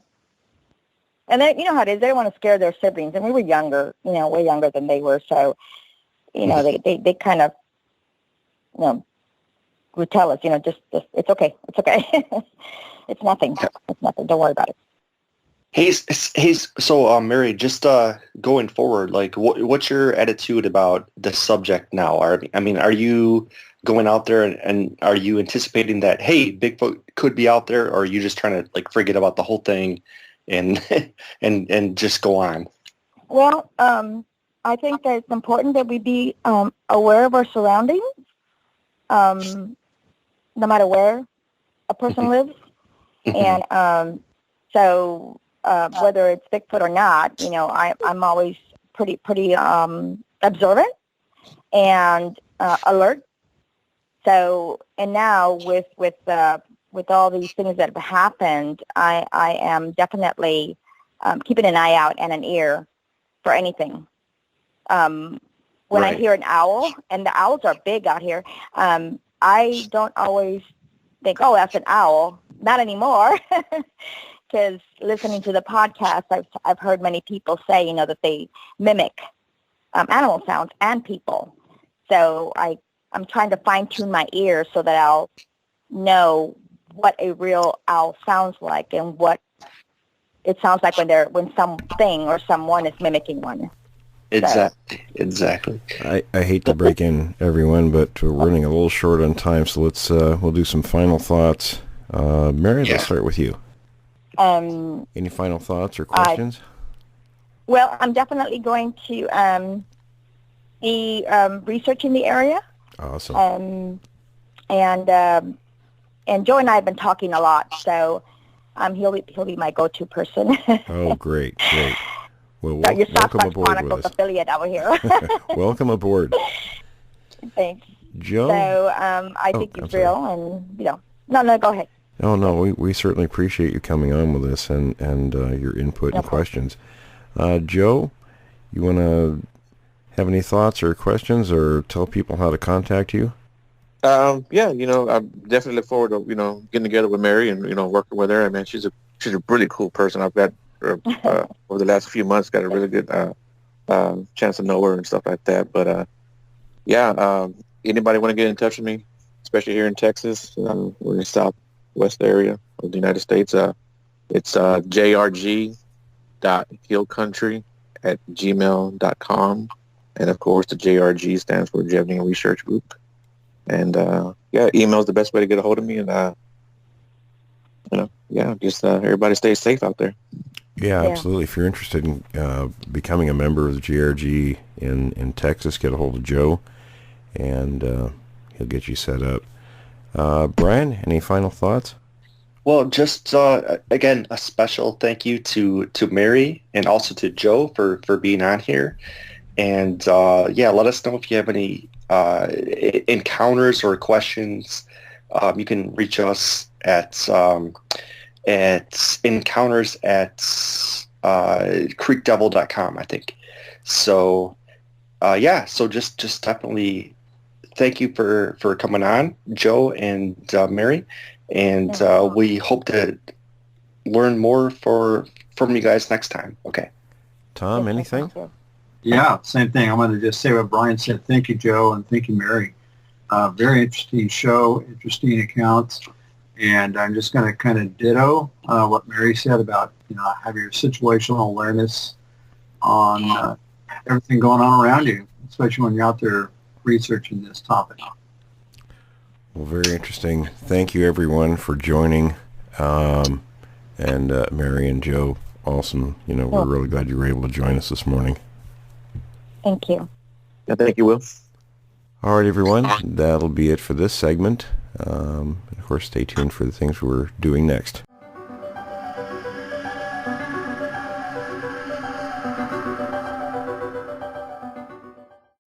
Welcome. This is being brought to you by William Jevening and is being narrated by me, Jim Sower. Sighting of a stark white Sasquatch is recalled. Franklin County, Missouri, July through August 2004. By Amber Nicole Hildebrandt. Franklin County, Missouri, July-August 2004, approximately 2 to 3 p.m., Hendricks Road, though I am not sure if it was North Hendricks Road or South Hendricks Road. Description: The Sasquatch was a brilliant white, long, straight, and clean hair covering from its head down to its legs, large black eyes, walks on 2 legs, long arms, somewhat hunched as it walked aimlessly, fully aware of our presence but unconcerned. Maybe 6 feet tall, could have been taller or a few inches shorter, seemed to be elderly, no hair around its eyes, except for maybe a few long hairs from the top of its head that hung down. Very quiet, made no noise at all when it walked, was unperturbed by the dog barking, did not look at us directly until I opened the door and peered out at him.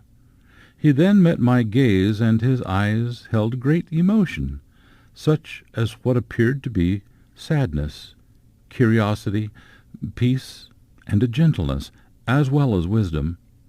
He was not aggressive at all, not in body, language, or facial expression, or anything else. Appeared to be searching for something on the ground. Oh, where do I start? Well, first of all, I was visiting my parents' home, which was a trailer in Lonedale, Missouri. I lived in Warrensburg, Missouri at the time, so it was about a 4-hour drive to get there. Because of the drive, I would stay for at least a week each visit. I brought my 4-year-old son each time as well. It was probably about 2 to 3 p.m. in the afternoon, but I only think this because, 1, there was full sun, and 2, my mother, who is disabled, was napping, and that is usually the time she would lay down. My son, their dog Buddy, and I were all sitting on the back deck of the trailer, although we referred to it as the front porch because the driveway is on that side of the house, and that door is the only one that we use to enter and exit the trailer. So the 3 of us were sitting there, just chatting, and something caught my attention directly ahead of me and a little ways off in the distance. I remember thinking it was a person, as it was walking, but as it drew closer, I could see long white hair covering it. I had an instant instinct to get my son in the trailer, so I hurried him inside, and I followed. I closed the screen door and continued to watch this thing up the slight hill and toward the trailer. I felt horrible for Buddy, who was only an outside dog, because I had left him out there and he was very scared. He had hopped down from his chair and got under it. Buddy was a brave little dog, used to helping herd cattle with my dad, but he was shaking and barking very unconvincingly at the thing that was approaching. I stood there inside the doorway and just stared at the Bigfoot, though I didn't connect Bigfoot with what I was seeing at the time, and I think I might have heard about Bigfoot only once or twice many years before. When I recounted this event to my husband, I told him that my brain was acting as a Rolodex of animals that I knew of, and nothing matched what I was seeing. I kept saying out loud, "What is that? What is that?" And my son kept answering, "I don't know." I know without a doubt that the Bigfoot was well aware of our presence even before I was aware of his. He, or she, though I felt it more masculine, walked what seemed intentionally in our direction, though not looking at us, and I know he must have heard Buddy barking, but he acted as though he didn't. The Bigfoot seemed in no hurry at all, and even almost like he was just out for a stroll. He continued toward the trailer until he reached a wood fence that served no fencing purpose, but was more decoration, I suppose. He stayed on the opposite side of the fence from me, but being that the fence was the long horizontal pole kind, I could see him still just as easily. Again, Buddy is still barking, though not near as often, and yet the Bigfoot paid him absolutely no mind and didn't look in Buddy's direction, which was also in my direction. The Bigfoot wandered slowly beside the gate while looking down at the ground, as if he was looking for something in specific. He was slightly hunched over, but still tall, although I wouldn't guess as tall as other Bigfoot that might have been seen. I would have to go back to the fence and see for myself, because I was higher up than it, and that may have caused it to appear shorter to me. However, at least 3 feet of it was above the fence. I would say between 5'5" and 6 feet tall. Also, I would guess that the deck was about 30 feet away from the fence. I might have been about 6 feet further back, being that I was inside the trailer. Still, I consider that very close, and feel blessed that our encounter lasted for at least 3 minutes, maybe longer. The most distinguishing characteristic of the Bigfoot was the brilliant white long hair that it had. It seemed to shimmer in the sunlight. I have to say that it was beautiful and very clean. The details of the Bigfoot are fuzzy for me, as my mind was just constantly reeling as to what in the world I was seeing. I do remember being able to visually see a face at this point because his head was sideways. I was seeing his profile this whole time. Also, something about it gave me the impression that it was old. Maybe it was the white hair, maybe the slow way it was walking, maybe the hunch. I just felt it to be my elder. As he continued to walk alongside the fence, I realized that he would soon be out of my sight and on the other side of the detached garage if he continued walking in that direction. I wanted to keep watching it so badly. I didn't want to lose sight of it, and I also wanted to see it without the glass interfering. So I opened the screen door, which swung out to the right, which was the direction he was walking, very slightly, in fact just enough to squeeze my head through, and had to turn my head to the right and sort of on the outside of the door in order to see him again. He was still beside the fence. The next thing that happened still brings tears to my eyes and covers me in goosebumps. I know he must have heard the screen door squeak open because as I was turning my head to look at him, he was turning his head to look at me. This was the first time that I had acknowledged that we were even there, and that he had acknowledged it also, and he was looking directly into my eyes, nonetheless. It was an amazing moment, and I will never forget the feeling of peace and calm that washed over me while I stared back into his eyes. His eyes were big and round and black, but they had emotion within them. I saw a sort of sadness in his eyes and also a sort of kindness. I knew while we were staring at each other that he would not hurt me and was not aggressive, but rather seemed very calm and peaceful. To this day, I wish I could go back to that day, that very moment, and step out onto that deck, and I wish I would have offered him a friendly hello. Instead, he seemed to wait to see what I was going to do, and when he realized that I wasn't moving, he turned his head back to the ground and continued to walk in the same direction. In a few steps, he was on the other side of the garage and out of my sight. So I ran as fast as I could toward that end of the trailer and into my mother's bedroom, where she was still sleeping, and nearly tore the curtains off the window trying to find him again. My mother was not happy with being woken up in this manner and asked what was going on, and I didn't even know what to say. I didn't really know what was going on either. LOL. My son was also looking out of the window trying to catch a glimpse of the Bigfoot, but we didn't see him. I was hyped and rattling things off to my mother about what I had just seen, and she asked me, "What was it?" And I said, "I don't know." She asked if it was a bear, and I said no, it was definitely not a bear, and it was walking on 2 legs like we do. She asked if it was a dog, and I told her no, it didn't look at all like a dog, and it was way too big to be a dog. I couldn't answer her questions because they were my questions too. I can't remember much that happened directly following our conversation, such as if we stayed inside or went out onto the deck or what we did to pass the time until my dad got home. I was very anxious to relay to him what I had seen and hopefully get some answers from him, as he worked outside on this land for a living as a farmhand, and I figured that he had to have seen it too. I still find it strange that my dad didn't seem shocked when I described what I had seen, yet he claimed to have never seen anything like it.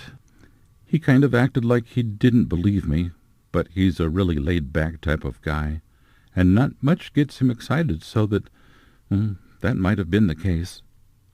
I'm really not sure, and he won't participate in conversations that my mother and I have about that day and the Bigfoot that I saw when we talk about it in front of him.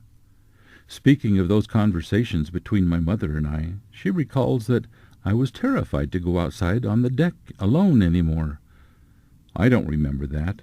I'm thankful that Buddy was there to confirm what I was seeing, as well as my son, although he doesn't remember this encounter, but does remember an encounter that I don't remember. Another thing of interest is that on one of my visits before the visit in which I saw Bigfoot, I was sitting on that same deck at night. I was very sick with a cold and sinus infection, and had taken NyQuil, which made me groggy. My dad had just gotten done grilling steaks on the grill, on the deck, and then he and my mom and my son all ate inside, while I remained outside alone to eat my steak. My parents both smoke, so the air outside was easier to breathe than inside. I should note that the stairs to the deck were located between the trailer and the garage, from which a path around it about 10 feet wide led between the trailer and garage and then out about 40 feet, away to a pond stocked with fish and home to the landowner swans. While I was sitting on the deck, trying to eat my steak with a stuffy nose, I got this incredibly overwhelming feeling of being watched from the direction of the pathway between the trailer and the garage. There were no lights back there, and it was very dark, but I kept looking over there and peering into the darkness. I didn't see anything, but felt uncomfortable to the point that I had to go inside. From that night on, I always sat far away from the part of the deck that was nearest the stairs and pathway. I always need to add that I was completely unaware of the fact that many people feel they are being watched when a Bigfoot is nearby, and it was years later that I was able to connect that night and the feeling of being watched to my Bigfoot encounter. Lastly, I mentioned my son recalls a sighting that I do not. One day when he and I were excitedly talking about seeing Bigfoot, as we like to do because only we both experienced it together, he mentioned that he could see the Bigfoot's hand, and he even told me it had long fingernails that were very dirty. I thought it strange that he remembered such good details, and so I asked him some more questions about what he saw. Then he said that he could see him dig in the snow like he was looking for something. Snow? That didn't make any sense. So I asked my son to tell me what happened from the beginning, and this is what he said, and still says each time I ask him to tell me. You were in the kitchen doing dishes, and I was playing with my toys in the living room. You said, "Clayton, come here," but I didn't want to because I was playing, so I kept playing. Then you said, "Clayton, hurry up, come here." And I ran over to you, and you picked me up so I could see out the window, pointed to a white hairy man in the trees, and asked, "What is that?" And I said, "I don't know." I then asked Clayton to tell me what he saw the Bigfoot doing, and Clayton replied, well, he was digging in the snow with his hands like he was looking for something. Then he would pick up grass and eat it. I asked Clayton how big he was, and he said, probably about 10 feet tall, but he was bent down, so I don't know for sure. I asked Clayton what happened next. He said, I said I wanted to get down because I was really scared. I went back in the living room and played with my toys, but I still really was scared by it. I asked Clayton what I did after that, and he said that I just kept doing dishes. Again, I do not remember any of that sighting at all, but I clearly remember that kitchen window and the view of the pine trees that Clayton said the Bigfoot was kneeling down in. I often did dishes for my mother because she couldn't, so that made sense. However, I didn't remember ever being down there and where there was snow on the ground. I wasn't sure what to make of Clayton's sighting. Months later, as I was going through all of my photos that I needed to have in my photo albums for years, I came across pictures of some of the visits we had in Lonedale. Sure enough, many of the pictures had snow on the ground, and we had even put a Christmas tree up while there. There were pictures of Buddy, their dog, and even some of the pine trees in the yard, though I'm not sure if they are the same group of pine trees that we saw the Bigfoot in. Okay, I know this is a lot of information, but I have more yet to share. I feel this is important. It had to have been at least a year after my sighting that I was playing Zoo Tycoon, and one of the animals I could put in my zoo was a Yeti. I didn't even know what a Yeti was, so I placed one in an exhibit and saw a large, white, hairy ape-like man appear. That was the first time since my sighting that I really gave much thought to it, and also the first time that anything I saw or heard about it resembled what I had seen that day. I quickly exited the game and started searching in the internet for Yeti. I felt like it was unlikely that what I saw was a Yeti, because the Yeti in Zoo Tycoon needed to have a hilly, mountainous, cold, and snowy environment, and where I saw what I saw didn't match. After searching, I noticed that Yetis were the same thing as Bigfoot, and that led me to learn more about Bigfoot. Within minutes, I knew that I had seen a Bigfoot that day, because many of the sketches and eyewitness descriptions matched what I had seen. It was a moment of relief to finally know what I had seen, but also a moment of, whoa, I saw a Bigfoot. I was intrigued, but went about life as normal. What else could I do? We moved to Michigan in the summer of 2006, and it was either that year or 2007 that I started searching for Bigfoot again online and found the BFRO website. I became addicted, read every report for Missouri and Michigan, learned a great deal about Bigfoot, and it all just made me want to have that moment to do all over again. How differently I would have acted. I submitted my report to the BFRO not long after, but unfortunately never heard back from them. Maybe my phone number changed, or maybe they just don't contact people. I'm not sure. Today, after looking at the BFRO website some more and watching videos on the BFRO YouTube website, I decided to search for other websites regarding Bigfoot, as I had read and visited almost every page on both sites and wanted to know more. The search results contained this website, and after reading your homepage remarks, I knew this was a website that I could trust. I've read many of the sightings you have listed, many of which are completely new to me. I watched some of the videos and even read pages and pages of stories and information, such as the numerous names Bigfoot is called by all different Indian tribes. I also read your review of Tribal Bigfoot by David Paulides, and purchased it, as well as Hoopa Project from Amazon.com today. Can't wait to read those. I appreciate all of the information you share and the credibility of your site. Thank you.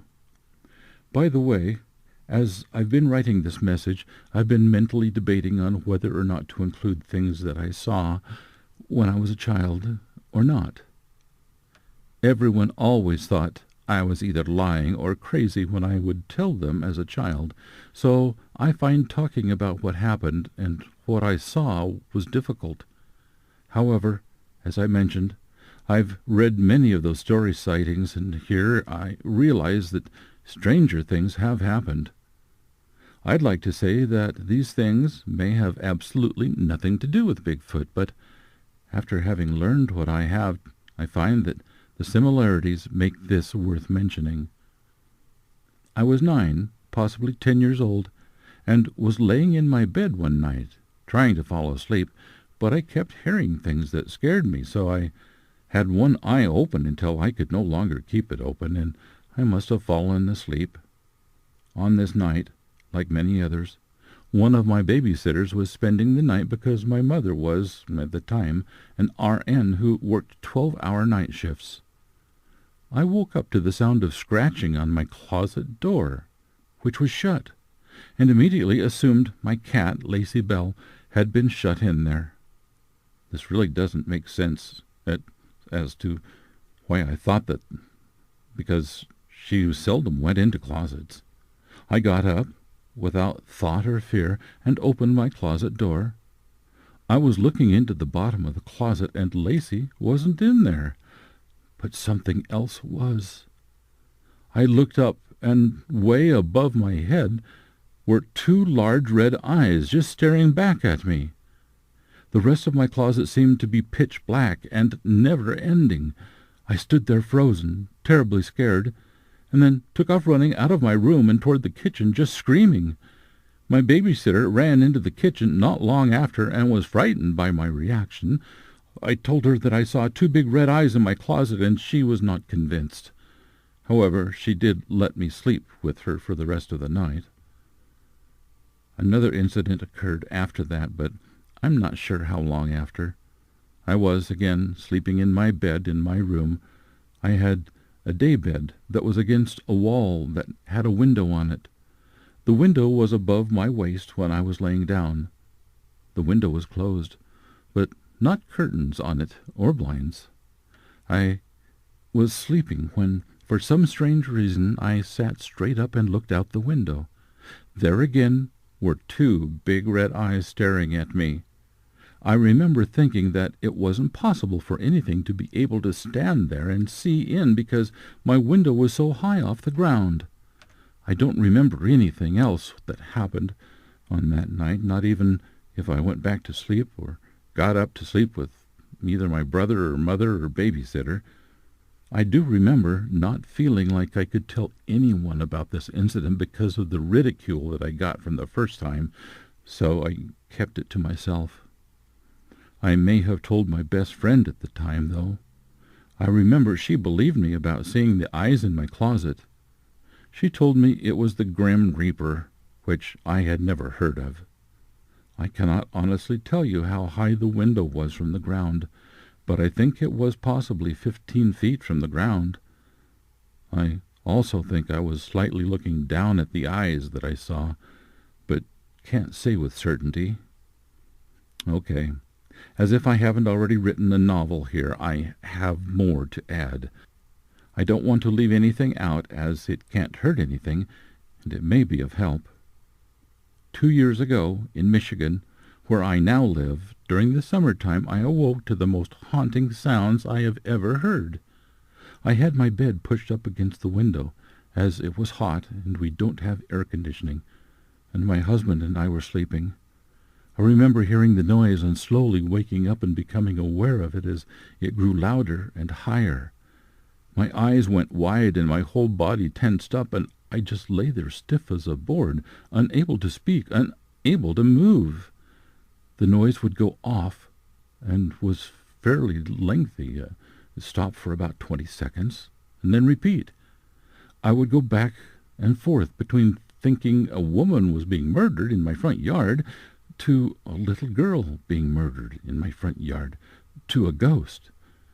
Those three kept rotating in my head as the noise, scream, howl, cry, continued to repeat and slightly change.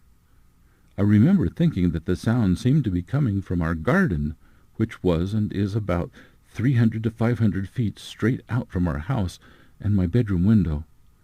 Believe it or not, I began to fall back asleep after not having heard the sound for a long time, but woke up in a panic again when the sound started again. This time I started to shake my husband in an attempt to wake him and said his name quietly at the same time. He was halfway awake and grumbled, "What?" And I said something like, "Someone is being hurt in our front yard. Listen."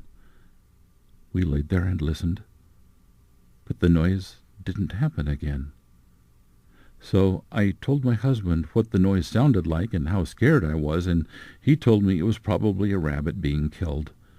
Well, I don't claim to be accustomed to the sounds of animals and what sounds they make, and what are its typical noises that everyone knows, so I don't know what a rabbit being killed sounds like. But I can say that I know this noise could not have come from a rabbit. It was too loud, much too loud, and sounded human at times, and then sounded spooky, for lack of a better word that really describes it. It didn't cross my mind that it was a Bigfoot at the time.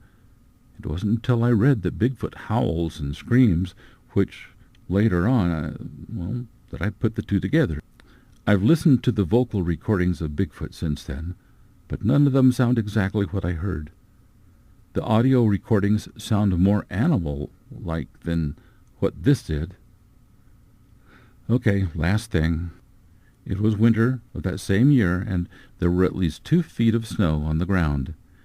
I noticed footprints in the side yard of our house while looking out a window and checked to see where they came from and where they went to. I was concerned that they went alongside our house and came right up to the basement windows, which are tall, ground-level windows, and I can see right into them without bending over while standing outside. I asked my husband when he got home if he walked around the side of the house, and he said no. I told him there were footprints out there that come right up to the basement windows, so he said he would go and look, and I went with him. One thing I noticed was the size of the footprints. They seemed very long, and I told my husband this. He disagreed and put his boot into one. It was shorter than the print by a couple inches at least. The second thing I noticed was that there was no drag in the snow between the footprints. I wondered how anyone could walk in that deep of snow and only leave impressions of where the feet came down. The third thing I noticed was that the stride was of good measure as well. It looked like someone would have had to lean really far over and then take a step in order to make a stride that long, but how could someone do that without leaving drags in the snow? I was very concerned because it was apparent that someone has been walking next to our basement windows on purpose. The last thing I noticed was that the footprints had no determinable beginning or end. The first one I found was in between some pine trees at the front of our house. Then they continued on all along the side of the house, only to stop near the back deck, which is right around the corner of the house. My husband had no comment on that either. He did call his dad, though, who lives just behind our backyard and a little down a hill, and asked if he had walked around the corner of our house. His dad said no. No one had been out there that he knew of. Not me, my husband, or my children, and it was not prints made by my dog or cats. My husband concluded it must have been a meter man. I've never been able to convince myself of that. Now I've listed 6 incidents that have happened in my lifetime. I know without a single doubt that the summertime sighting was a Bigfoot. The other 5 I am not able to say with such conviction that they are related to Bigfoot. However, I do wholeheartedly believe my son about seeing the Bigfoot in the snow, but I can't say with certainty that I saw a Bigfoot that day because I don't even remember that at all. I feel foolish to even suggest that all of these could be Bigfoot related, as 2 occurred in Smithville, Missouri, 2 occurred in Londell, and 2 occurred in Michigan. Has anyone ever been so lucky as to see and hear Bigfoot or evidence of Bigfoot that many times, and in such dispersed locations? Part of me wonders if there is any such thing as Bigfoots being drawn to certain people, and if I may be one of those people? I don't mean to sound arrogant at all, so please don't take it that way. I'm just curious if anything has ever been mentioned or studied or noticed like that before. I suppose if something like that has happened, and it is a possibility, I'd really like to know so I can prepare myself for more memorable moments with the big guy. Smiley face. This is the end of the reading. Thank you for listening. Thanks for listening to this episode of Creek Devil. If you or anyone you know has had an encounter with these creatures, please contact us at williamjevning@yahoo.com That's William, JEVNING, at yahoo.com. All communication is confidential. Join us for another program next week. And until then, keep your eyes open.